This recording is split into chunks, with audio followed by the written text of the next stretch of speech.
వడ్డెరల సంక్షేమానికి కూటమి ప్రభుత్వం పెద్దపీట వేసిందని మంత్రి సబిత అన్నారు. ఎన్నికల్లో ఇచ్చిన హామీ మేరకు మైనింగ్ లీజుల్లో వడ్డెర సొసైటీలకు 15% కేటాయింపు, సీనరేజీలో 50% మినహాయింపునిచ్చినట్లు మంత్రి తెలిపారు.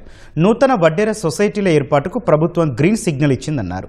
ప్రభుత్వ నిర్ణయంపై హర్షం వ్యక్తం చేస్తూ వడ్డెర సామాజిక వర్గ నేతలు తాడేపల్లి నివాసంలో మంత్రి సబితను కలిసి ధన్యవాదాలు తెలిపారు. అనంతరం CM Chandrababu, deputy CM Pawan, మంత్రి లోకేష్ చిత్రపటాలకు పాలాభిషేకం చేశారు.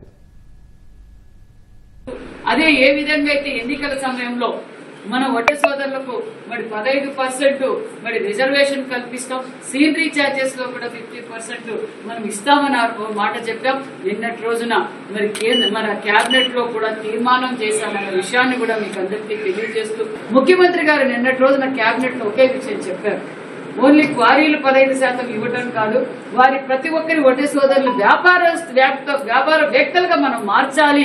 అవసరం అనుకుంటే వాళ్ళు క్రషర్లు కానీ వాళ్ళకు కావాల్సిన బ్యాక్ అండ్ లోన్ సబ్సిడీ కూడా, లోన్ సదుపాయం కూడా మీరు అందజేయండి, ఎంఎస్ఎంఈకి లింకప్ చేయండి అనే విషయాన్ని కూడా ముఖ్యమంత్రి గారు ఆదేశించారు. మరి బీసీ వెల్ఫేర్ గారు కూడా ఒక మీటింగ్ పెట్టుకుని కొత్త సొసైటీస్ ఏర్పాటు చేయడానికి కూడా పర్మిషన్ ఇస్తున్నామన్న విషయాన్ని కూడా తెలియజేస్తూ